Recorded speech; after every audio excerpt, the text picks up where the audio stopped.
Hello and welcome to Module 31. I am Professor Ashmi Raman, and in this module titled Transitional Justice, Some Regional Issues, we will cover some of the residual issues from the previous module. The learning outcomes in this module are for you to understand the similarities and the differences between transitional justice processes in 3 states that we have selected in South Asia.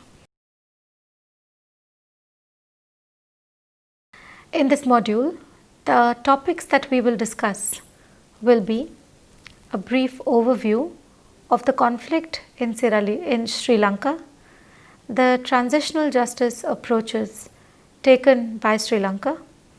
We will also discuss Myanmar's transitional justice, including addressing a country's past in a time of change. Let us start with a short background understanding, including an effective transitional justice for Myanmar, as well as Nepal's proposed ordinance on the Commission on Disappeared Persons and the Truth and Reconciliation Commission that is sought to be created under the Nepalese current government.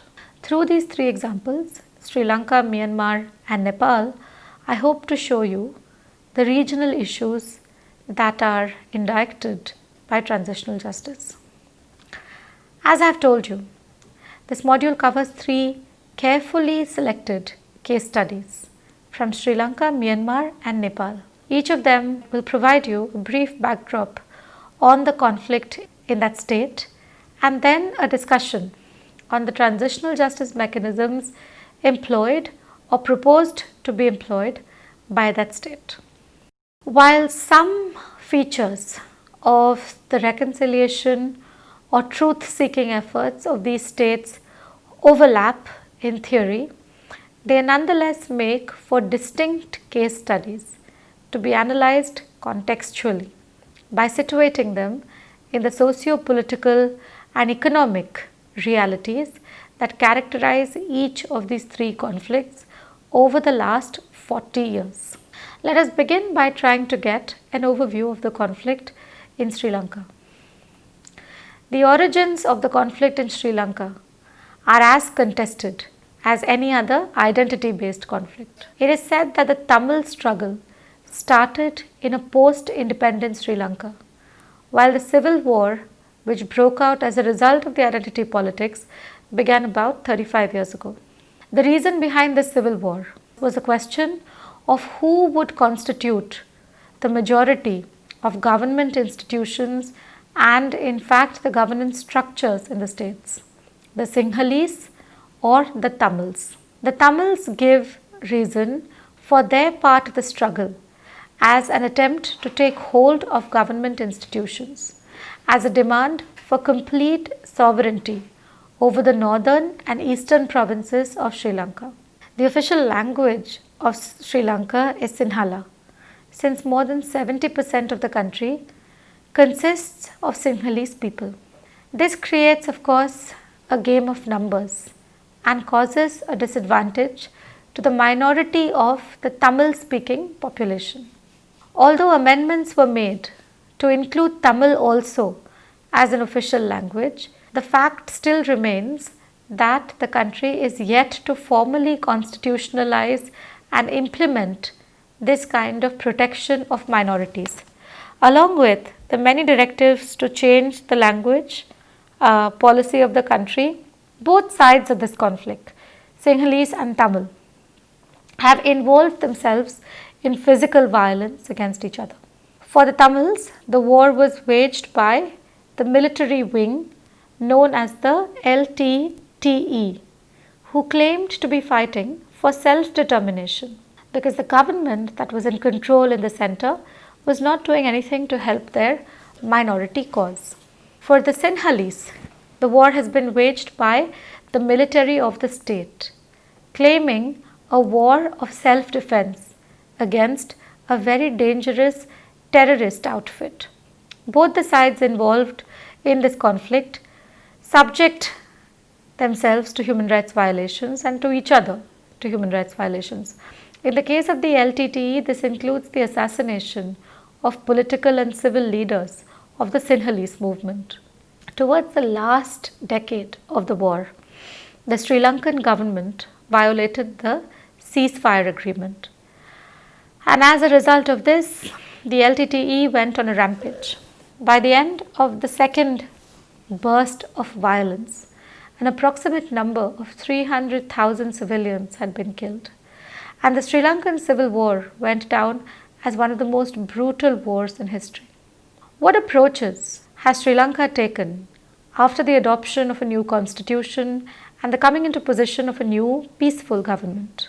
Sri Lanka has adopted truth-seeking approaches on 4 occasions. Once in 2001, where a presidentially nominated Truth Commission was established to investigate the violence that took place in 1981 and 1984.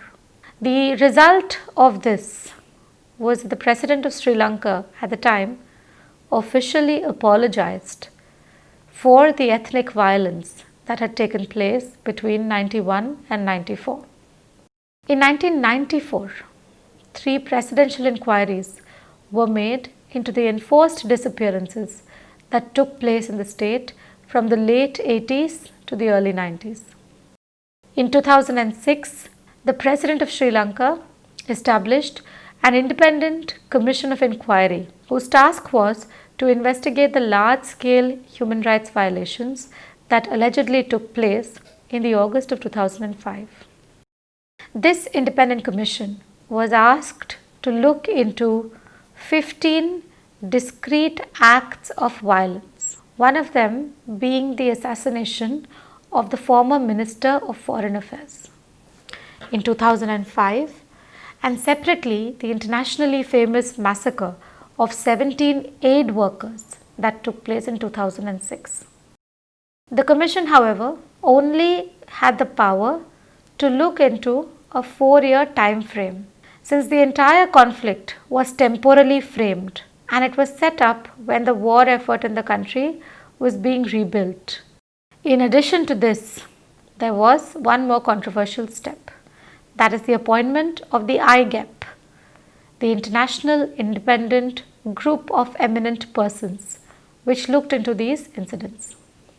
The IGEP, however, prematurely withdrew its involvement without publishing a report of its findings. Apart from these distilled and discrete exercises of attempts to broker peace, there have been official and unofficial inquiries into the acts of violence in the course of the civil war, which have been variously documented by civil society groups as well as international and domestic, including regional human rights organizations.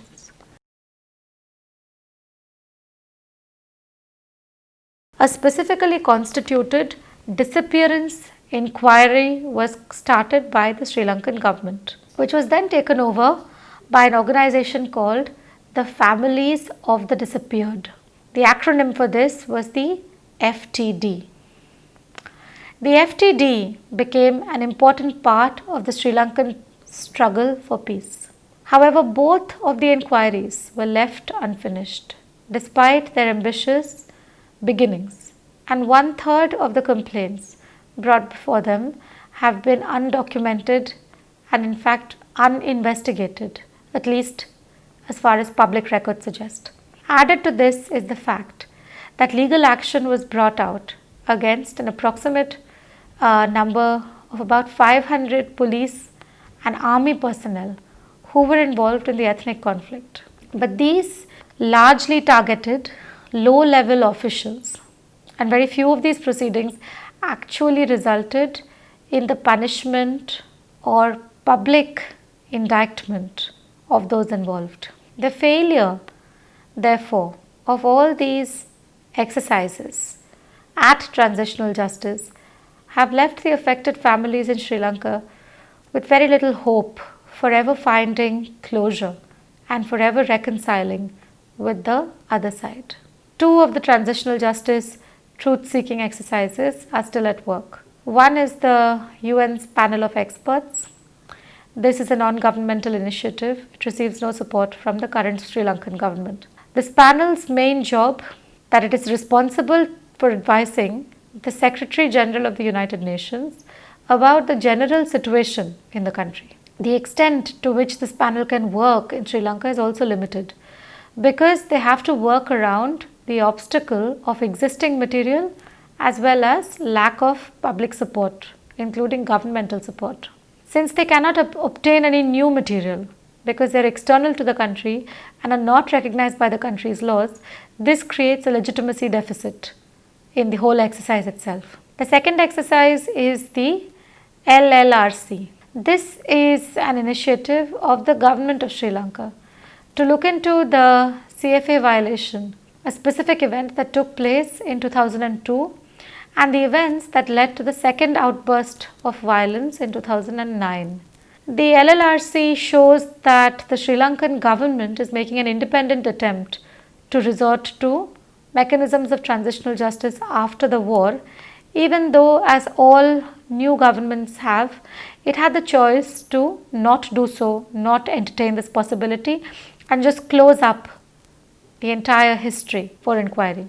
But the LLRC has come up with interesting suggestions for immediate action. One of them being the setting up of a system to deal with those who are being held in detention indefinitely without reason. This is an important aspect of the Sri Lankan conflict and draws attention to the specific aspects of the conflict, such as the disappeared persons. International watchdogs like Amnesty International, etc., have declined their permission to appear before this LLRC, giving reason to the Commission's independence, giving reason to question the independence of the Commission, along with the lack of investigative power that the Commission has over war crimes that took place in the course of the conflict.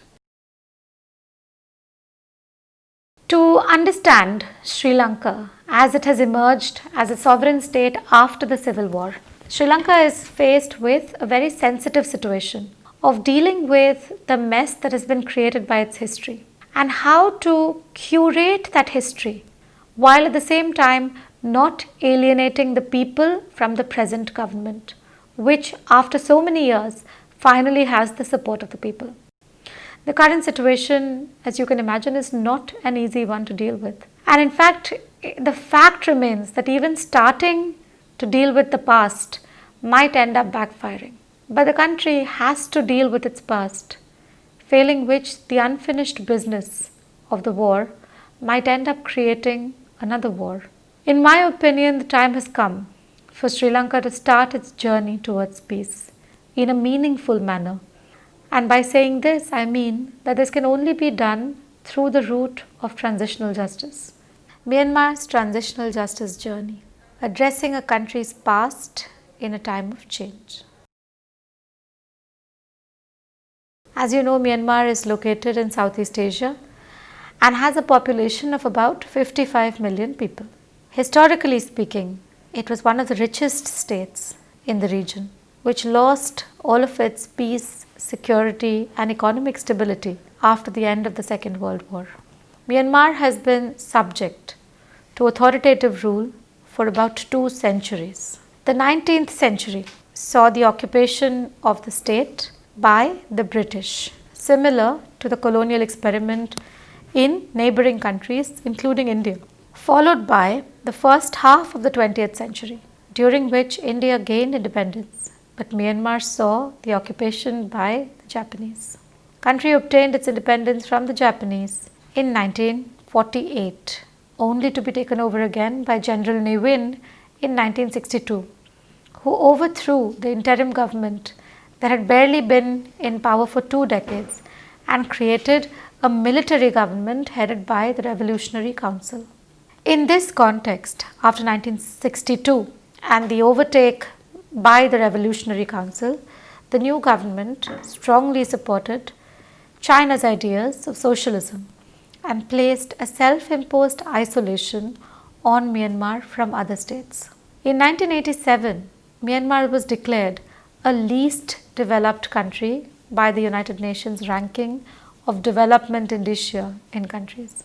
This categorization was caused in part by the extreme slowing down and the crippling effect of colonialism on the economic growth and prosperity of Myanmar. As a result of low economic opportunities, in the August of 1988, students in Myanmar held a protest and the government responded by killing thousands of citizens. The government then reorganized the state into a State Law and Order Restoration Council, the SLORC, and declared the imposition of martial law under Myanmarese constitution.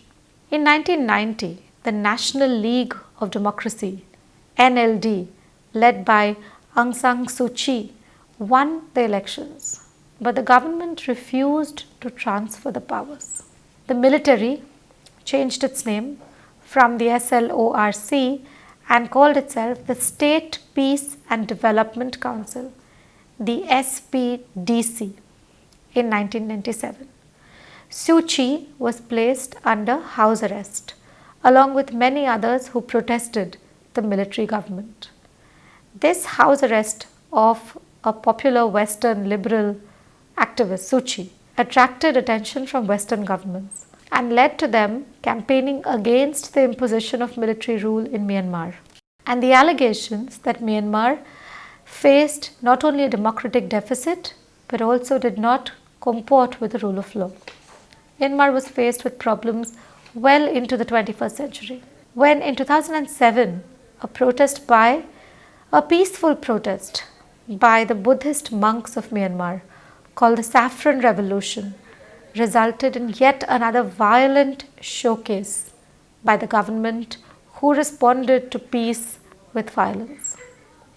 In 2010, the Myanmarese government once again underwent elections, except that this was another way for the government to intimidate and force the population into voting for militarily run parties, the so-called junta.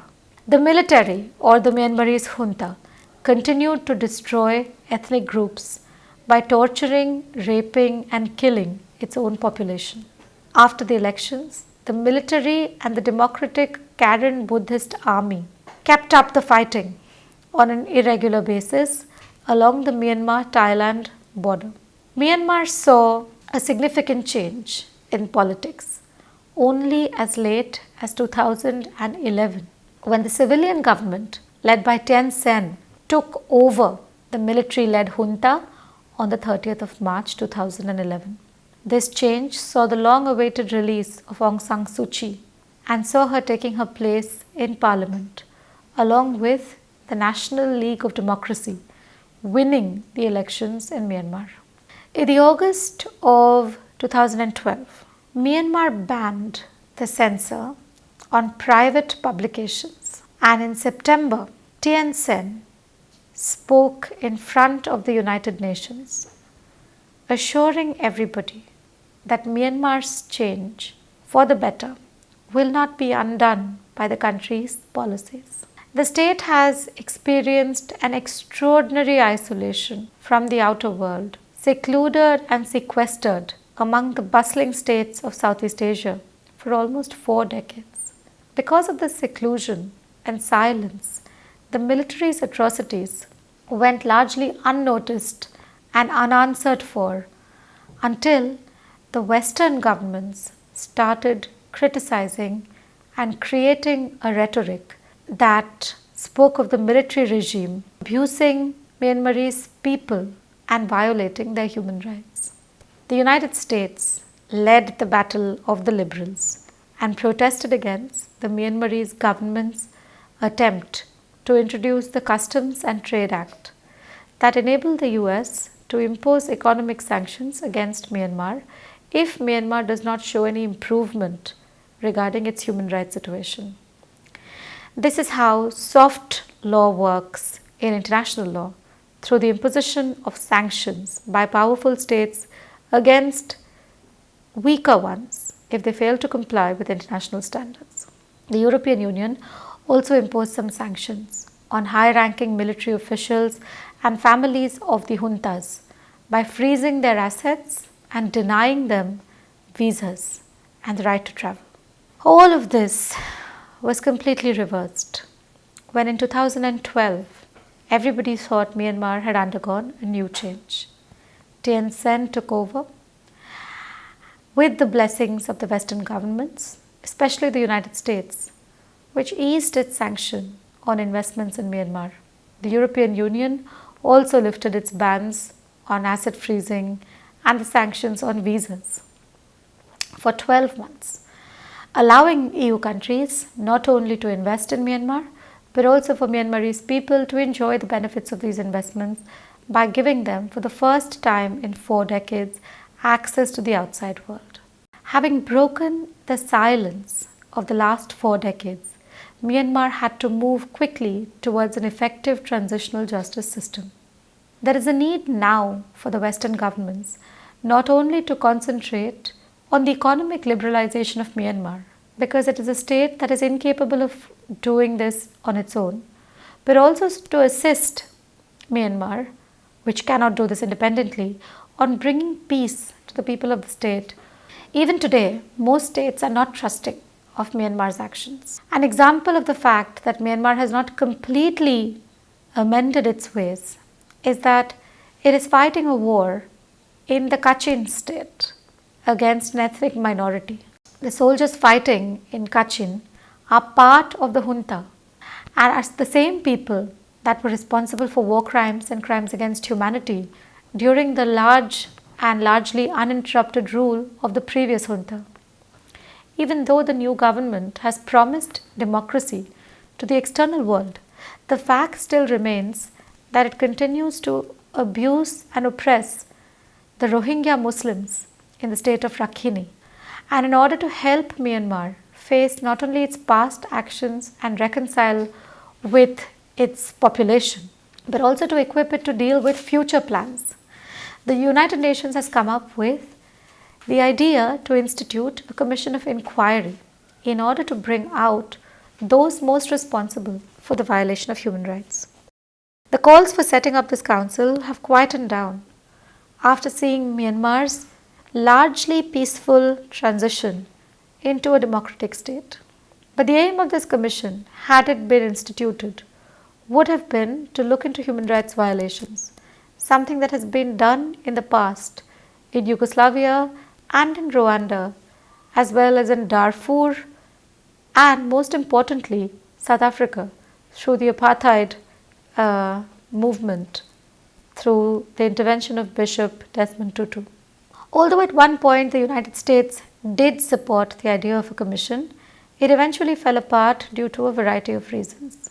Firstly, that the events took place in Myanmar were not of a magnitude that was covered sufficiently by the media.